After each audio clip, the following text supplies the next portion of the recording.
ഇന്നലെ മുതൽ കിടന്ന് കറങ്ങുന്നൊരു വാർത്തയുണ്ട്. അതെന്താണെന്നറിയോ? സൗദി അറേബ്യ അമേരിക്കയോട് ഇറാനെ മുഴുവൻ തീർത്ത് കളയാൻ ആവശ്യപ്പെട്ടു. ആ വാർത്ത സാമൂഹ്യ മാധ്യമത്തിൽ ഒരുപാട് പേർ പങ്കുവെച്ച് ഈ സൗദി വിരോധികളായ കുറേ ആളുകളൊക്കെ ഏറ്റെടുത്ത് അതിങ്ങനെ പല തലങ്ങളിലും ഒക്കെ ചർച്ച ചെയ്യുന്നുണ്ട്. യഥാർത്ഥത്തിൽ ഈ മിഡിൽ ഈസ്റ്റ് യുദ്ധത്തിൽ മിഡിൽ ഈസ്റ്റിലെ മറ്റ് രാജ്യങ്ങൾ പെട്ടുപോയൊരവസ്ഥയുടെ നിസ്സഹായാവസ്ഥയും അവരെടുത്തൊരു നിലപാടും വളരെ കൃത്യമായി ഇത് മനസ്സിലാക്കിയാൽ ഇത് ഈ തങ്ങളുടെ തോൽവി, തങ്ങൾക്ക് പിന്തുണയില്ല എന്ന് ലോകം മുഴുവൻ തിരിച്ചറിഞ്ഞ് G7 രാജ്യങ്ങളും വരാതെ, നാറ്റോ രാജ്യങ്ങളും വരാതെ എല്ലാ രാജ്യങ്ങളും കൈവിട്ടപ്പോൾ അവരുടെ പെയ്ഡ് നുണ ഫാക്ടറിയിൽ നിന്ന് ഉൽപ്പാദിപ്പിക്കുന്ന 100% നുണയായ ഒരു വാർത്തയാണ് ഇങ്ങനെ പ്രചരിപ്പിച്ചുകൊണ്ടിരിക്കുന്നത്.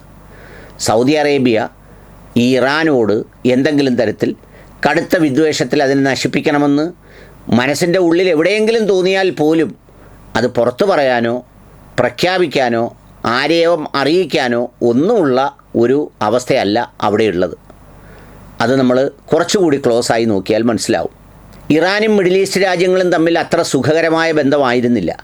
പക്ഷേ ഈ Mohammed bin Salman crown prince ആയതിനു ശേഷം തൻ്റെ രാജ്യത്തിൻ്റെ പുരോഗതിയും വളർച്ചയുമാണ് ഏറ്റവും പ്രധാനമെന്ന് കണ്ട് ബാക്കിയുള്ള അസ്വാരസ്യങ്ങളും അകലങ്ങളും എല്ലാം കുറയ്ക്കാൻ വളരെ ബോധപൂർവമായ ഒരുപാട് എഫേർട്ട് ഇട്ടിരുന്നു. ഒന്നാം ട്രംപ് പോകുന്ന സമയത്ത് ഖത്തറിന് ഉപരോധമടക്കം ഏർപ്പെടുത്തി മറ്റൊരു സംഗതി ഉണ്ടാക്കിയിട്ടായിരുന്നു പോയത്. അതെല്ലാം പരിഹരിച്ച് ഫുട്ബോൾ വേൾഡ് കപ്പിൻ്റെ സമയത്ത് എല്ലാവരുമൊക്കെ ചേർന്ന് ഇറാനോടും സംസാരിച്ച് എല്ലാം വളരെ സ്വതന്ത്രവും സുഖകരവുമായ ഒരു അന്തരീക്ഷമാക്കി നിർത്തിയിരിക്കുകയായിരുന്നു.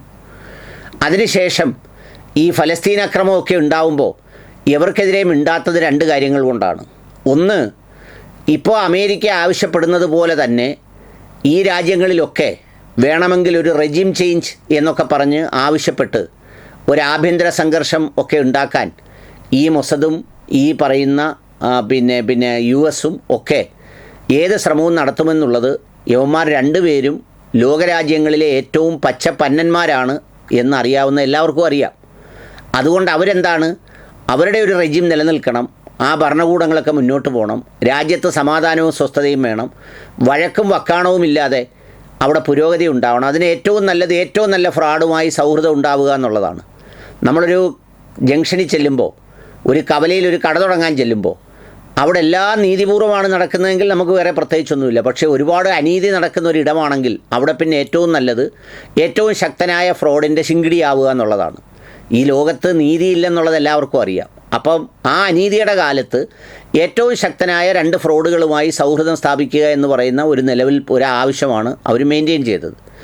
അവരോട് സൗഹൃദമാകുന്നതിൽ ഈ ഫ്രോഡുകൾക്കും അഭിപ്രായ വ്യത്യാസമില്ല. എന്താ കാര്യമെന്ന് വെച്ചാൽ അവർക്ക് അവരുടെ കാര്യങ്ങളെല്ലാം നടക്കുന്നതിന് ഈ രാജ്യങ്ങൾ തൽക്കാല ഉദ്ദേശം ഇസ്രയേലിനില്ല. എന്ന് പറഞ്ഞാൽ ഇസ്രയേലിന് അടുത്തൊരു 100 വർഷം കഴിഞ്ഞേ ഉള്ളൂ ഗ്രേറ്റർ ഇസ്രയേലിൻ്റെ ഭാഗമായി ഇവരെ തകർക്കുക എന്നുള്ളത്. ഇപ്പോൾ അങ്ങനൊരു കാര്യമില്ല. ഇപ്പോൾ ഇവരുടെ കയ്യിൽ ആവശ്യത്തിന് പണമുണ്ട്. ആ പണം ഈ പറഞ്ഞതുപോലെ ഇവർക്ക് വേണം. പിന്നെ ഒരു പരിധി കൂടുതൽ അവർ വളർന്നു വരുമ്പോഴാണ് ഈ പശ്ചിമേഷ്യയിൽ ഈ സംഘർഷം ഉണ്ടാക്കി ഈ മിഡിൽ ഈസ്റ്റിലെ ബാക്കി രാജ്യങ്ങളുടെയൊക്കെ സാമ്പത്തിക പുരോഗതി അടക്കമുള്ളവ പിന്നോട്ടടിപ്പിച്ച് അവിടെയൊക്കെ ശക്തമായ പ്രത്യാഘാതമാണ് ഈ യുദ്ധം ഉണ്ടാക്കുന്നത്.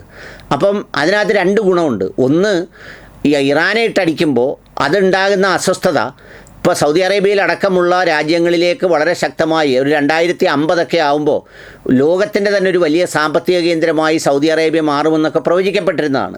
അപ്പോൾ ആ സംഗതിക്കൊക്കെ താളം തെറ്റിക്കാൻ ഇത് നടത്തും എന്നുള്ളതാണ് അതിൻ്റെ ഒരു ലക്ഷ്യം. ഇതറിയാൻ വയ്യാത്ത ആളുകളൊന്നും അല്ല ഈ മിഡിൽ ഈസ്റ്റിലുള്ളവർ. പക്ഷേ അവർ, ഞാൻ നേരത്തെ പറഞ്ഞതുപോലെ, ഏറ്റവും വലിയ ഗൂണ്ടകളുമായി ബന്ധം സ്ഥാപിക്കുന്നതിലൂടെ അവർക്ക് തൽക്കാലം കിട്ടുന്ന ഒരു സംരക്ഷണമാണ് അവരുടെ ലക്ഷ്യം. അല്ലാതെ അവർക്ക് ഒരു കാരണവശാലും അവരുടെ രാജ്യത്ത് പോലും മിണ്ടാൻ പറ്റില്ല, ഇറാനെ ആക്രമിച്ച് തകർത്തേക്കണം, അല്ലെങ്കിൽ ഒരു പ്ലെയിൻ പോലും അവിടുന്ന് വിടാൻ മനസ്സ് കാണില്ല, ഒരു യുദ്ധവിമാനം പോലും അവിടുന്ന് അയക്കാൻ താല്പര്യം കാണില്ല. യഥാർത്ഥത്തിൽ അവരുടെ മനസ്സിൻ്റെ ഉള്ളിൽ പറയുക, ഈ അമേരിക്കൻകാരൻ കൂടി അവൻ്റെ ബേസ് ഇളക്കിക്കൊണ്ടങ്ങ് പോയായിരുന്നെങ്കിൽ എന്ന് മനസ്സിൻ്റെ ഉള്ളിൽ 100 വട്ടം അവർ ആഗ്രഹിക്കുന്നുണ്ടാവും. പക്ഷേ അത് പറയാനുള്ള ത്രാണി ആ പാവത്തങ്ങൾക്കില്ല എന്നതാണ് ഒരു സ്ഥിതിവിശേഷം. അതുകൊണ്ട് ഇറാനെ തകർത്തില്ലാതാക്കിയേക്കണം എന്നൊന്നും അവർ പറയില്ല. എന്ന് വെച്ചാൽ ഇറാൻ ഇല്ലാതായാൽ അടുത്ത ഇസ്രയേലിൻ്റെ ലക്ഷ്യം മിഡിൽ ഈസ്റ്റിലെ ബാക്കി രാജ്യങ്ങളായിരിക്കും എന്നുള്ള കാര്യത്തിൽ ആർക്കും തർക്കമില്ല, ഇവർക്കും തർക്കമില്ല. ഇവരാരും വെറും ഉണ്ണാക്കന്മാരൊന്നും അല്ലല്ലോ. ഇവരൊക്കെ ഒരു രാജ്യം ഭരണം നടത്തിക്കൊണ്ട് പോകണമെങ്കിൽ ഇവർക്ക് എല്ലാ കാര്യവും അറിയാം. പക്ഷേ ഇവർക്ക് സ്വാഭാവികമായ ചില നിസ്സഹായതയുടെ ചിന്തകളാണ് അവരെ അതിന് പിന്നോട്ടടിപ്പിക്കുന്നത്. അല്ലാതെ ഒരിക്കലും അവർ ഇറാനെ തകർക്കാനോ ഇറാൻ ഈ രാജ്യങ്ങളെല്ലാം തകർത്ത് തരിപ്പണമാക്കാനോ പിടിച്ചെടുക്കാനോ ഒന്നും അവർക്ക് ഉദ്ദേശമില്ല. ഇതിനകത്ത് എല്ലാ പ്രശ്നങ്ങളും ഉണ്ടാക്കുന്നത് ഈ രണ്ട് ഗുണ്ടകൾ തന്നെയാണ് എന്നതാണൊരു സത്യം.